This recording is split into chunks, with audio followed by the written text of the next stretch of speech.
तीनों लोकों के स्वामी देवादिदेव महादेव के जटाजूटों से बहने वाली पावन गंगा के तट पर बसा हुआ मोक्ष का द्वार काशी, जो वर्तमान वाराणसी शहर की केंद्र नगरी है। काशी के पौराणिक महत्व को कुचलने वाले क्रूर शासक, इसकी आभा को लूटने वाले विदेशी लुटेरे, इसके मंदिरों को ध्वस्त करने वाले आक्रमणकारी और ज्ञानवापी पर बलपूर्वक मस्जिद खड़ी करने वाले लोग क्या ये जानते भी हैं कि काशी का गौरवशाली इतिहास क्या था? संसार के सबसे प्राचीन नगरों में से एक काशी गंगा के उत्तर तट पर बसा है, जहां वरुणा और असी नामक नदियों का संगम गंगा से हुआ है। वह एकमात्र बिंदु जहां गंगा ने दक्षिण से उत्तर की ओर 4 मील का घुमाव लिया है और इसी घुमाव के ऊपर खड़ा हुआ है काशी। विश्व का सबसे प्राचीन ग्रंथ ऋग्वेद यह कहता है कि युगों पूर्व काशी भगवान विष्णु की भूमि हुआ करती थी। श्री हरि के आनंद अश्रु यहां पर गिरे थे और उस स्थान पर बिंदु सरोवर बन गया। तब भगवान विष्णु यहां बिंदु माधव के नाम से प्रतिष्ठित हुए। किंतु संसार का भ्रमण करने निकले महादेव को काशी नगरी इतनी मनभावन लगी कि उन्होंने भगवान विष्णु से इसे अपने नित्य आवास के लिए मांग लिया और तभी से काशी महादेव का प्रिय निवास स्थान कहलाया। अब सवाल यह उठता है कि क्या ऋग्वेद के इस उल्लेख में आपको भूल से भी कहीं किसी मस्जिद का नाम नजर आता है? हरिवंश पुराण में हमें काशी को बसाने में महत्वपूर्ण भूमिका निभाने वाले राजा काश का उल्लेख मिलता है, लेकिन किसी मस्जिद का यहां भी दूर दूर तक कोई नाम नहीं है। अथर्ववेद के अनुसार काशी वैदिक काल से भी पहले की नगरी है, जहां पूर्व वैदिक काल से ही शिव उपासना चली आ रही है। साथ ही उस समय के काशी जनपद के निवासियों का उल्लेख भी अथर्ववेद में मिलता है, लेकिन किसी मस्जिद का नाम यहां ढूंढने से भी नहीं मिला। अब यदि यजुर्वेद की ओर चलें तो वैदिक काल के काशी राज धृतराष्ट्र का उल्लेख यहां मिलता है, मगर अफसोस किसी मस्जिद का उल्लेख यहां भी नहीं मिलता। अब जरा शिव महापुराण के पृष्ठों को पलट लेते हैं, जहां यह उल्लेख मिलता है कि भगवान शंकर के अंदर से काल भैरव प्रकट हुए और उन्होंने क्रोध में ब्रह्मा जी का 5वां सिर काट दिया।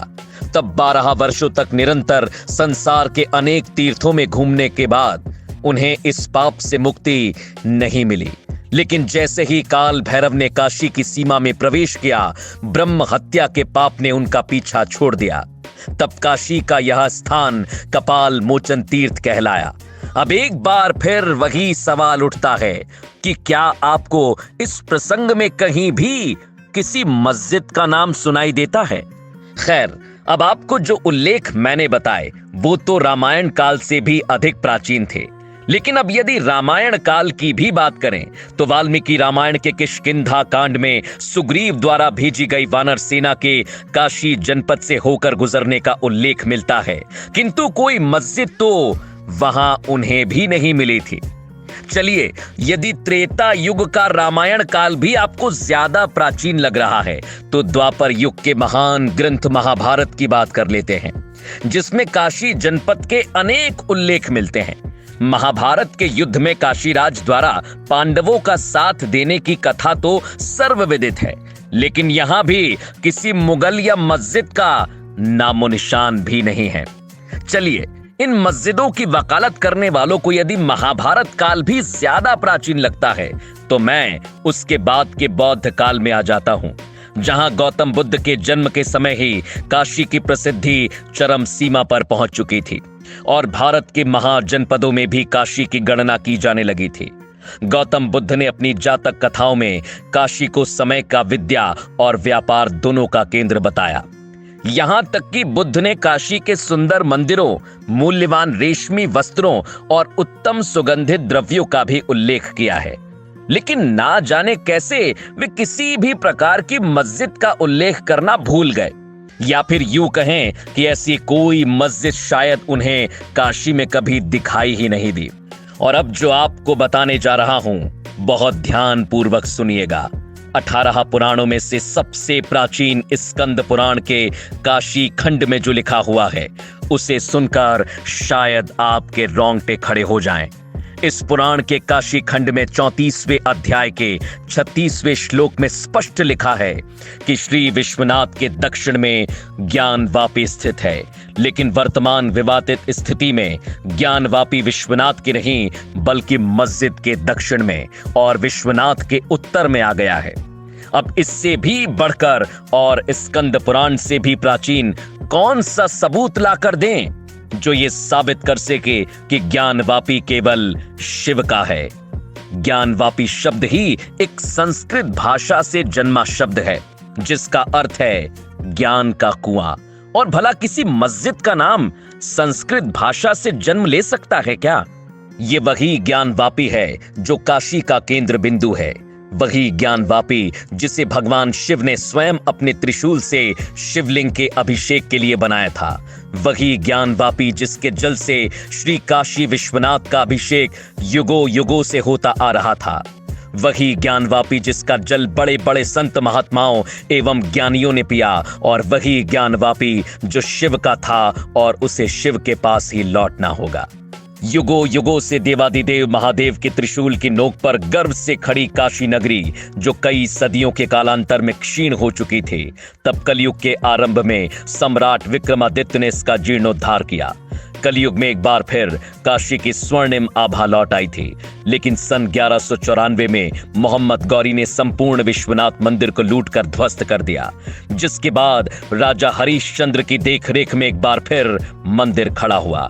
सन 1669 में औरंगजेब की क्रूरता ने विश्वनाथ मंदिर को रौंदा और मंदिर तोड़कर उस पर मस्जिद का ढांचा खड़ा कर दिया। इस दर्द को काशी ने एक सदी तक झेला, जिसके बाद महारानी अहिल्याबाई होलकर ने सन 1780 में इसके महत्व को समझा और मंदिर का पुनर्निर्माण कराया। विवाद तो आज भी कायम है कि भूमि मंदिर की है या मस्जिद की, लेकिन ये विवाद बेबुनियादी है क्योंकि प्राचीन से प्राचीन वेदों और पुराणों ने भी काशी विश्वनाथ और ज्ञानवापी के महात्म्य का वर्णन किया है। ये वर्णन इतना प्राचीन है जब भारत की भूमि से ना तो इस्लाम धर्म का कोई सरोकार था और ना ही उनकी मस्जिदों का। ताकत और जोर जबरदस्ती के बल पर की गई मुगल लुटेरों की क्रूरता को हम सदियों तक चुप करके सहन तो कर गए, लेकिन इसे सदा के लिए अपनी किस्मत मानकर तो नहीं स्वीकारा जा सकता। जो हमसे लूटा गया है वो लौटाना होगा। काशी हमारे शिव शंकर की अति प्रिय भूमि है और ज्ञानवापी इसका मूल केंद्र है। हम अपना सुख, चैन, नींद त्याग कर अपने ही देश में भला कब तक अपनी आस्था की लड़ाई लड़ेंगे? सदियों के संघर्ष के बाद अयोध्या रामलला की हो चुकी है। अब काशी प्रतीक्षा कर रही है एक बार फिर महादेव के त्रिशूल पर विराजमान होने की। ज्ञानवापी प्रतीक्षा कर रहा है अपने विश्वेश्वर काशी विश्वनाथ के दक्षिण में सुसज्जित होने की, और हम सभी सच्चे सनातनी प्रतीक्षा कर रहे हैं हर हर महादेव के जयकारों से चारों दिशाओं के गुंजायमान होने की।